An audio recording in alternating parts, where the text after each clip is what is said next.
Bismillahirrahmanirrahim. Assalamualaikum warahmatullahi wabarakatuh. Dari semua, hari ini kita lanjutkan kuliah sesi yang keempat ini, yaitu simplex method for maximizing problem. Jadi metode simplex untuk persoalan memaksimalkan. Berarti besok juga ada untuk meminimalkan. Perbedaannya apa dengan yang kemarin itu? Nah, ini previous graphical method atau metode grafis yang sudah kita pelajari dua sesi terakhir kemarin. Only appropriate for two variables linear programming, hanya cocok, appropriate itu cocok untuk hanya dua variabel, bisa X dan Y, atau kalau yang kita pakai biasanya X1 dan X2, hanya dua variabel. Jadi metode grafis yang kita pelajari maksimalisasi dan minimalisasi kemarin itu hanya cocok untuk dua variabel.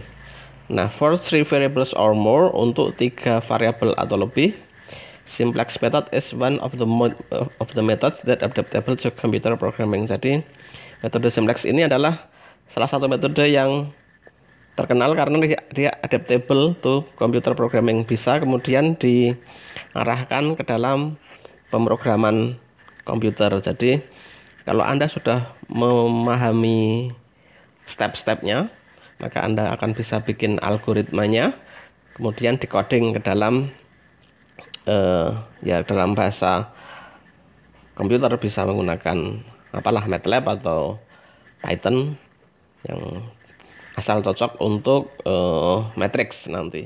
Jadi ini operasinya seperti operasi matrix nanti. Kemudian developed by George Danzig, jadi tanpa 6, sekitar Perang Dunia Kedua juga persoalan ini. Oke, sebelum saya masuk ke sana, kita bahas dulu PR kemarin. Jadi kemarin hanya sedikit perubahan. Penonton high income women and high income men itu saya rubah menjadi 25 juta viewer gitu, sama-sama. Perubahannya di sini. Yang merah ini adalah persamaan 7x ditambah 2y, atau kalau dalam variabel yang bisa kita pakai 2x, 7x1 dan 2x2, begitu, sama saja. Kemudian yang biru ini adalah yang 2x ditambah 12y sama dengan 25. Nah, yang dimaksimalkan itu yang hijau ini. Yang hijau ini yang tadinya 50, saya rubah 100 semua. Ini 100, ini 100, sehingga hasilnya yang hijau ini. Yang hijau ini adalah grafik 100x ditambah 100y sama dengan z. Nah, ini A-nya bisa saya geser ke kanan ke kiri begitu. Nih. Ternyata kalau saya geser ke kiri full, yang masih di dalam visible region itu titiknya di sini. Titiknya adalah 3,25 sama 1,563. Nah, ini adalah titik minimizing point-nya. Nah, kemudian harga yang paling murah yang bisa dicapai dengan efektivitas yang diharapkan itu ini $468 gitu ya, per tayang, per acara gitu ya. Jadi ini hasilnya. Yang belum sama bisa dikoreksi kemudian di-resubmit. Nah, kemudian kita akan lanjutkan simplex. Ini tadi sudah kita introduksi. Saya biasa gunakan langsung ke contoh kasus saja, tapi ini beberapa algoritma yang harus Anda pahami. Ini saya terjemahkan dulu. Nanti kalau hanya membaca ini, saya yakin Anda belum paham. Nanti akan diterapkan di dalam contoh soal untuk memahaminya. Oke, kita terjemahkan dari yang ini. To solve a linear programming problem in standard form, use the following step. Untuk menyelesaikan persoalan linear program dalam pada bentuk yang standar, gunakan langkah-langkah berikut. Yang pertama, convert each inequality in the set of constraints to an equation by adding slack variable. Convert itu convert each inequality, masing-masing ketidaksamaan. Jadi biasa dalam constraint itu, kalau constraint-nya maksimalisasi berarti di sini nanti adalah lebih kecil atau sama dengan gitu ketidaksamaannya. In the set of constraint, jadi pada persamaan constraint-nya itu dirubah to an equation, pada persamaan dengan menambahkan slack variable. Nah, ini nanti yang penting, slack variable. Dibikin variabel tambahan yang namanya slack variable. Jadi variabel untuk cadangan slack gitu. Untuk nanti dicari slacknya gitu ya. Itu langkah yang pertama. Yang kedua, create initial tableau. Jadi buatlah tabel. Bedanya tabel dengan tableau itu, kalau tableau itu tabel peraga, namanya simplex tableau, tabel peraga untuk simplex gitu ya. Nanti setelah persamaannya dirubah, kemudian dibikinkan tableau, kemudian locate the most negative entry in the bottom row. Carilah, locate itu carilah lokasinya yang paling negatif di bottom row, baris yang paling bawah. Jadi nanti baris yang paling bawah itu dicari yang paling negatif. The column first for this entry is called entering column. Jadi nanti yang paling negatif itu disebut sebagai entering column. Nanti akan kita praktekkan. If ties occur, ties itu apa? Ties itu jika terjadi ada yang sama persis, itu ties. Jika ada yang sama, any of the tied entries can be used to determine the entering column. Maka salah satunya bebas dipilih. Kalau ya sama persis, misalkan nilainya sama begitu, salah satu bebas dipilih yang paling enak saja, paling gampang gitu. Oke, nomor 4. Form the ratios of the entering in the B column with their corresponding positive entries. Kemudian bikinlah rasio, perbandingan rasio itu pada B kolom. B kolom itu nanti akan kita tunjukkan with their corresponding positive entries. Kemudian rasionya itu antara B kolom isinya nanti dibagi dengan entry yang ada di entering kolom. Nanti akan kita praktekkan entering kolom. Jadi the departing row corresponding to the smallest non-negative ratio BI divided by AIG. Jadi nanti departing rows itu nanti diambil yang paling kecil tapi non negatif. Nanti yang penting smallest non negatif, nanti dicari yang non negatif rasio ini. Nah, if all entries in the entering column are zero or negative, then there is no maximum solution. Jika ada kejadian semuanya itu nol atau tidak ada yang non negatif atau bahkan semuanya negatif, itu maka tidak ada solusi maksimumnya. Sistem yang sangat buruk sehingga tidak bisa dimaksimumkan gitu ya. Oke. The entry in the departing row and the entry in the departing row and entering column is called pivot. Nah, nanti yang kejadian ada smallest non negatif tadi itu dipakai sebagai pivot. Nah, mudah-mudahan Anda pernah belajar elementary row operation ya. Jadi operasi baris elementer gitu kalau dalam bahasa. Tapi nanti kalau misalkan belum juga nggak apa-apa, nanti akan saya ajarkan caranya. Tapi ini yang kelima ini langkah-langkahnya mirip dengan ketika Anda belajar operasi baris elementer untuk mencari menghitung matriks, solusi matriks Gauss-Jordan. Nah, kalau Anda pernah dengar, kalau belum ya nanti saya jelaskan dengan detail, tidak usah khawatir. Use elementary operation so that the pivot is 1 and the all others and the entering column are 0. Jadi nanti sama dengan operasi balas elementer, nanti pivotnya 1, yang di luar 1 itu akan dinolkan. Caranya nanti akan dijelaskan. This process called pivoting. Jadi nanti prosesnya pivoting. Oke.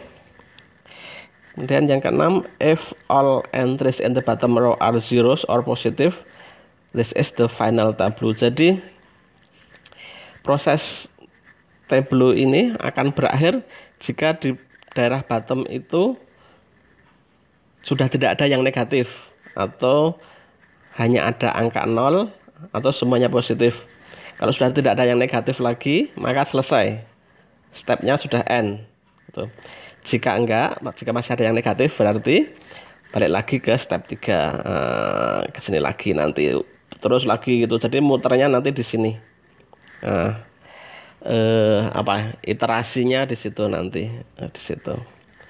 Kemudian jika sudah terakhir, sudah ketemu final tableau-nya, if you open the final tableau, then the null programming problem has a maximum solution. Maka sudah punya maximum solution, which is given by the entry in the lower corner of the tableau, yang ditunjukkan dalam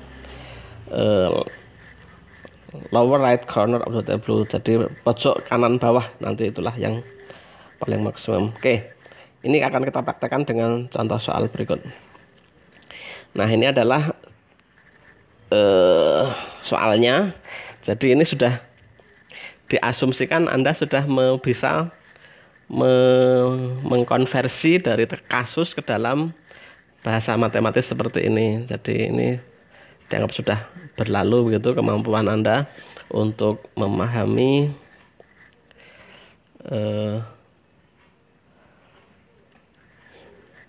konversinya begitu ya. Oke, ini adalah objective function yang akan dimaksimalkan objective functionnya. Dan kemudian yang ini adalah constraint-nya. Ini constraint. Nah, seperti yang dibilang tadi, ini dikonversi dulu. Langkah pertama tadi ini dikonversi ke dalam persamaan dalam tableau. Akan kita praktekkan ya. Jadi begini, nanti cara belajarnya Anda ikuti ini semua ini, kemudian diulangi dengan cara menulis di kertas gitu ya, biar efektif. Lama-lama Anda akan bisa mengerjakan tanpa melihat ke dalam solusi ini.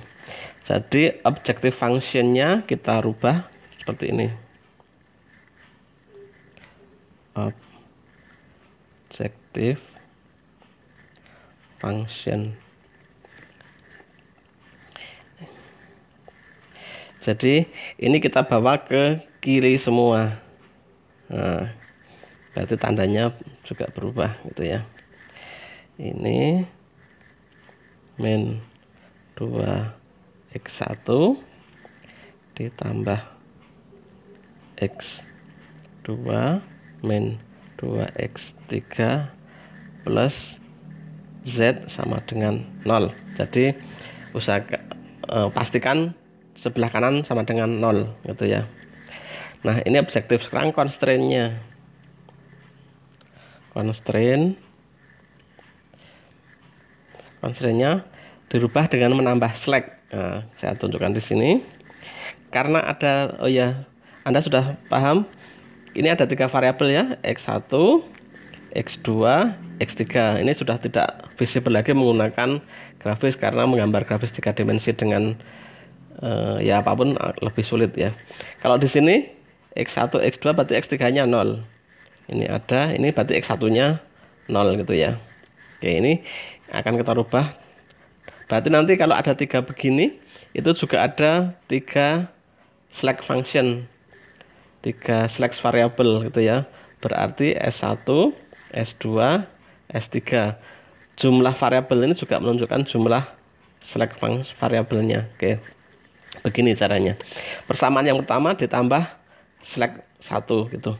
Jadi yang pertama 2x1 ditambah x2 ditambah x2 ditambah x3-nya 0 ditambah slack 1 gitu ya, sama dengan 10. Persamaan yang kedua, X1 ditambah 2X2 min 2X3. Nah, karena dia persamaan kedua ditambah S2 selek 2 sama dengan 20. Kemudian X2 ditambah 2X3 ditambah 0,3 kemudian ditambah S3 karena ini persamaan ketiga sama dengan 5.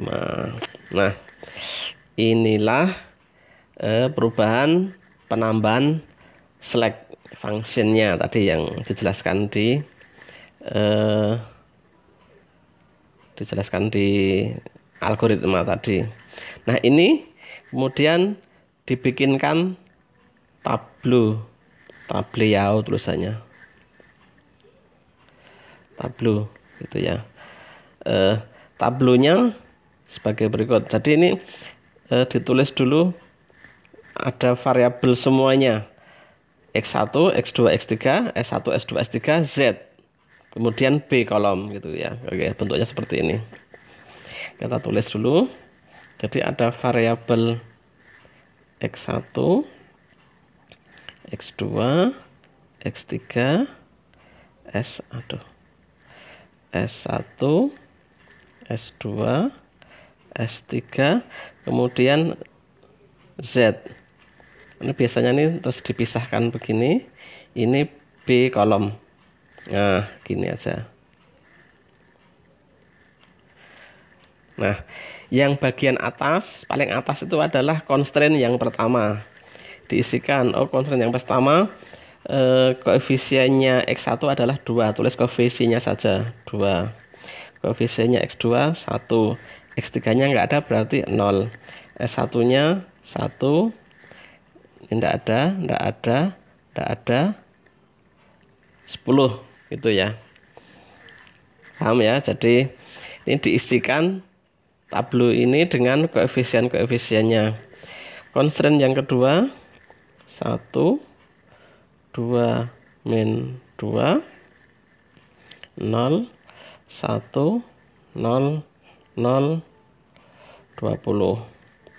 Kemudian constraint yang ketiga 0, 1, 2, 0, 0.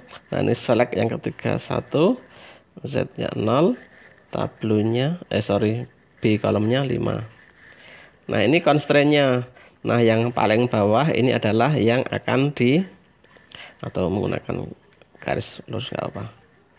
Ini aja. Yang paling bawah inilah yang diisi dengan persamaan objective function-nya. Ini min 2, 1, min 2.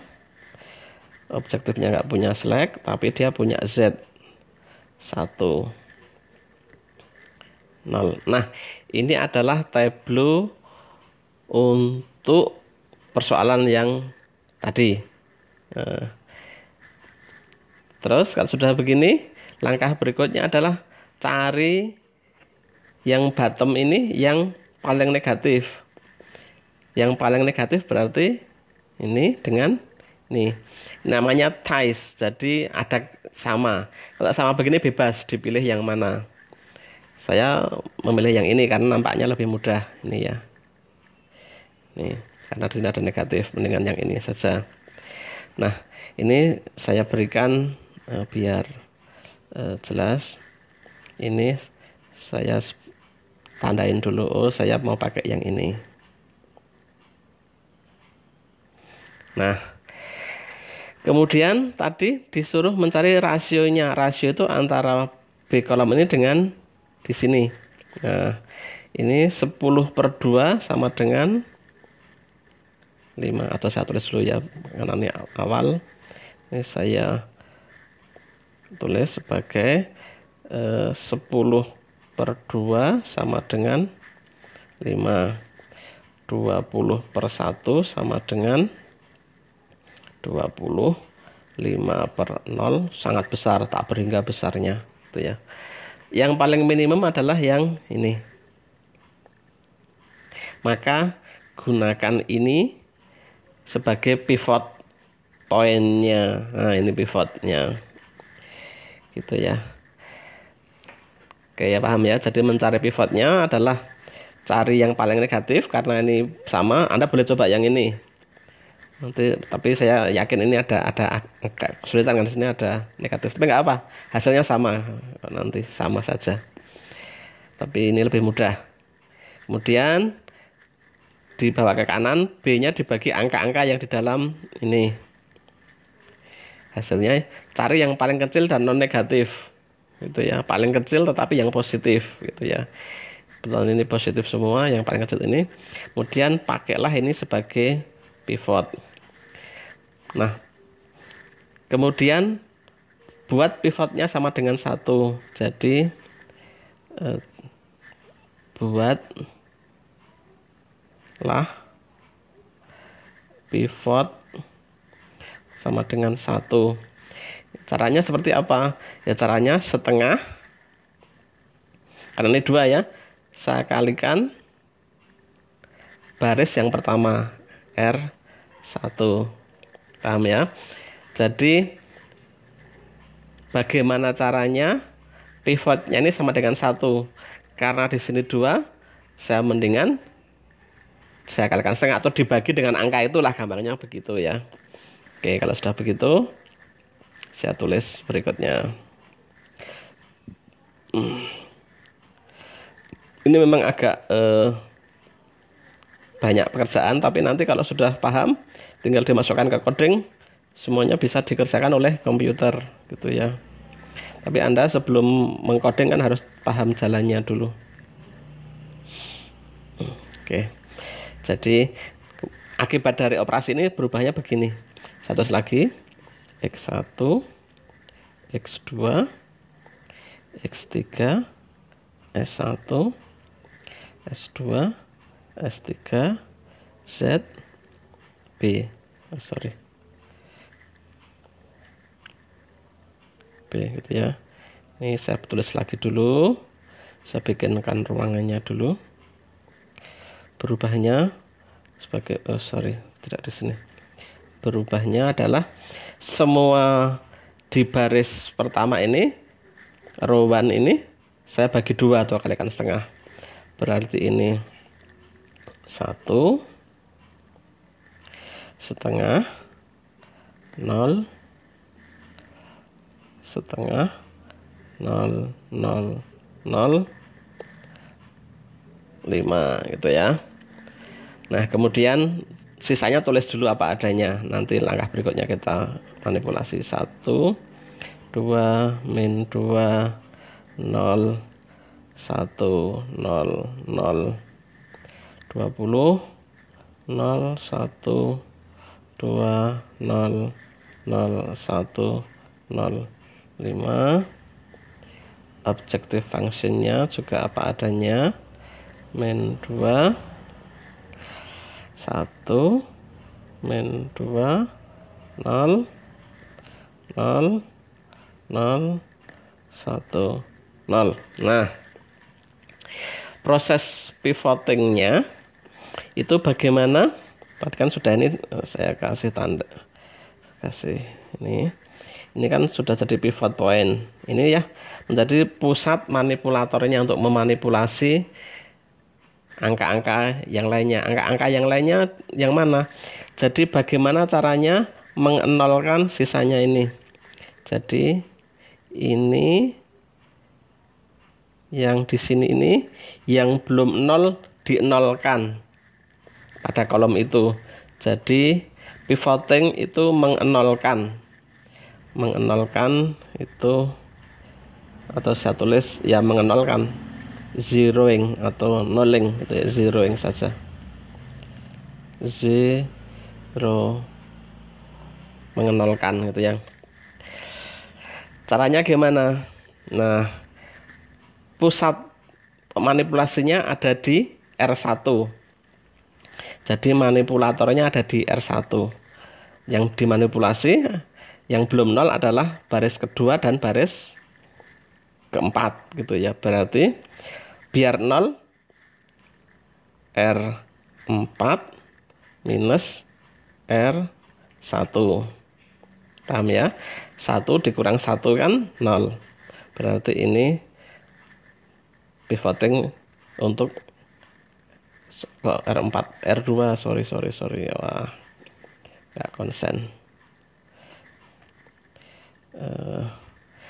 R2 min R1. Jadi semua nanti ini dikurangin ini semuanya sesuai dengan posisinya gitu. Yang R3 tetap tulis R3 apa adanya karena sudah 0 di sini. Nah, yang R4 karena R4 ini adalah min 2, maka min 2 biar jadi 0 menggunakan R1 ditambah 2R1. Nah, gitu ya. Ini namanya pivoting atau zeroing, mengenolkan pada angka-angka di bawah pivot. Itu ya. Anda ingat ini operasinya. Logikanya sudah dipegang, kemudian ditulis gitu ya di tablo berikutnya. Oke, saya tulis ulang.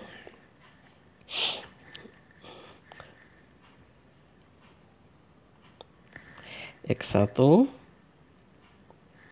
X2, X3, X4, X4, S1, S1, S2, S3, Z, dan B.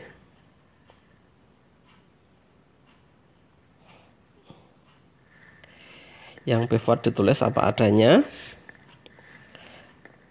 1 setengah 0 setengah 0,005. Nah, yang baris kedua akibat dari R2 min R1 ini 0. Ini 3/2. Ini min 2.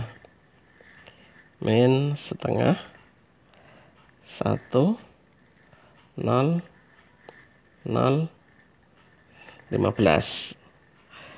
R3 nya tetap 0 1 2 0 0 1 0 5. Nah, objective functionnya mengenolkannya ditambahkan tadi 0 2 min 2 1 0 0 1 10. Nah, perhatikan di sini sudah tercapai ininya 0 semua. Nah, berarti sudah selesai untuk yang urusan ini. Kemudian dicek di bagian bottom ini adakah yang masih negatif. Ternyata ada, ini masih negatif, maka urusannya adalah ini, urusannya adalah kolom yang ini. Nah, kolom yang ini. Kemudian mana ini yang mau dijadikan pivot, karena ini negatif, yang dipakai yang positif. Nih, ini jadikan pivot yang baru. Jadi begini prosesnya. Akibat negatif ini, kemudian dilihat ke atasnya. Ke atasnya ini yang paling kecil tapi non negatif, karena dia tapi tidak 0 ya. Kalau 0 itu sudah tidak negatif dan 0, itulah sudah dipakai sebagai pivot gitu. Oke, ini 2. Kemudian dicari yang di sini. Ini min 15/2. Min 15/2 jelas enggak ini ya. Ini tak berhingga. Nah, jelas yang dipakai adalah ini. Ini adalah 5/2. Ini non negatif dan paling kecil gitu ya. Mempivotkannya gimana? Sama caranya, berarti R3 dikalikan setengah. R3 dikalikan setengah. Biar apa? Biar 1. Hasilnya sebagai berikut. Saya tulis bawahnya. Oke, yang ini tetap X1, X2, X3, S1, S2, S3, Z, B. Yang ini tidak berubah, 1 setengah 0 setengah 0 0 0 5. Yang ini dibiarkan apa adanya dulu, 0 3/2 min 2 min setengah 1 0 0 15. Nah ini akibat dikalikan setengah atau dibagi 2, 0 setengah 1 0 0 setengah 0 5/2. Nah yang bawah ditulis lagi apa adanya, 0 2 min 2 0 0 0 1 10. Nah ini adalah pivot. Tugasnya sekarang apa?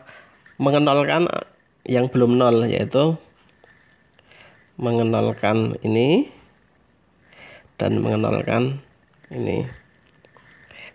Karena sama-sama ini angkanya min 2, ya mengenolkannya rumusnya berarti sama. Berarti di sini rumusnya R2 ditambah 2R3.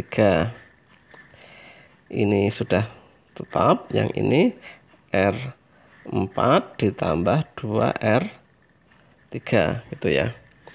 Yang lainnya sama gitu ya. Oke, kemudian hasilnya saya tulis di halaman berikutnya. Saya tulis dulu XS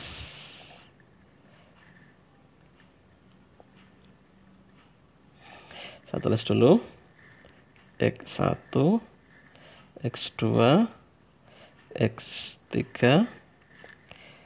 S1, S2, S3, Z, kemudian B. Ini kan nggak lurus, sebentar saya bikin lurus dulu.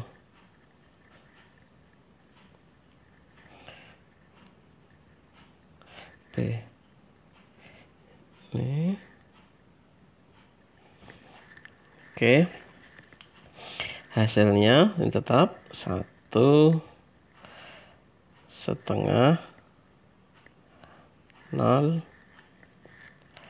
setengah 0 0 0 5. Nah, mulai yang garis kedua ini ada perubahan karena dijumlahkan nih, dijumlahkan dengan 2 kalinya yang di baris ketiga gitu ya. Hasilnya adalah 0 5/2 0 min setengah 1 1 0 20. Kemudian ini tetap 0 setengah, ini sebagai pivotnya, 1 0 0 setengah 0 5/2. Nah yang objektifnya berubahnya 0 3 0 1 0 1 1 15. Nah, checking sekarang, adakah yang di bottom ini, yang di bottom, adakah di sini yang negatif? Kalau sudah tidak ada yang negatif berarti langkah selesai. Karena tidak ada yang negatif berarti finish, sudah optimum. Nah, yang ada hasilnya itu yang ada angka 1, yang lainnya 0. Ini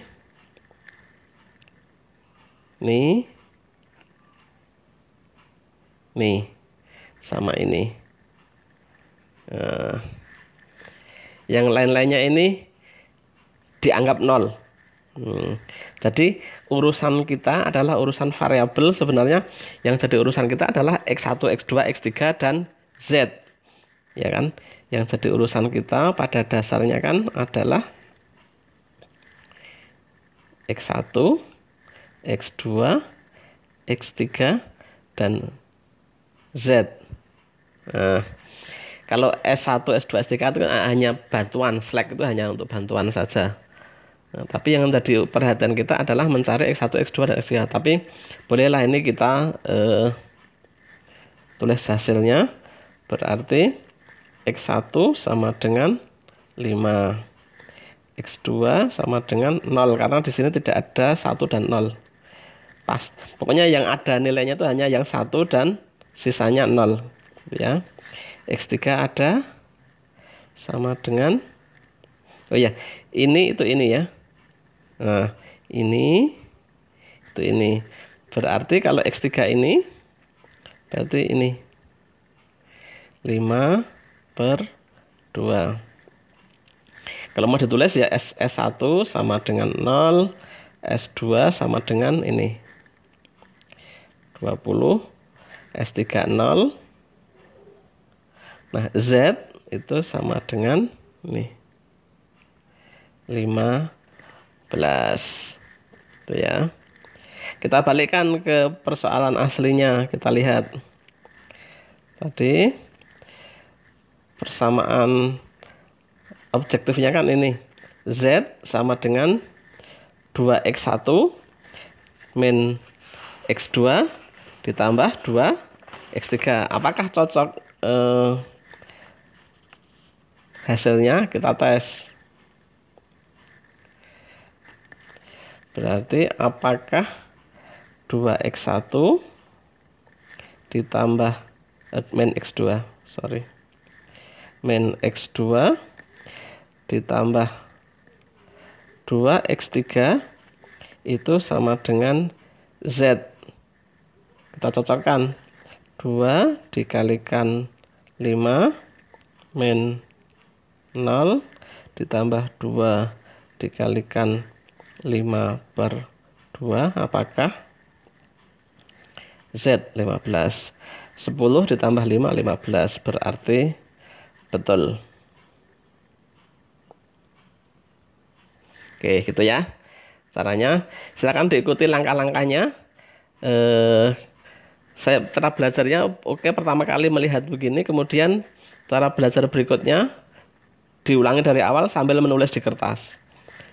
Terakhir, tulis soalnya, dikerjakan tanpa melihat ke video ini. Kalau sudah benar tanpa melihat video, berarti Anda sudah paham, ya.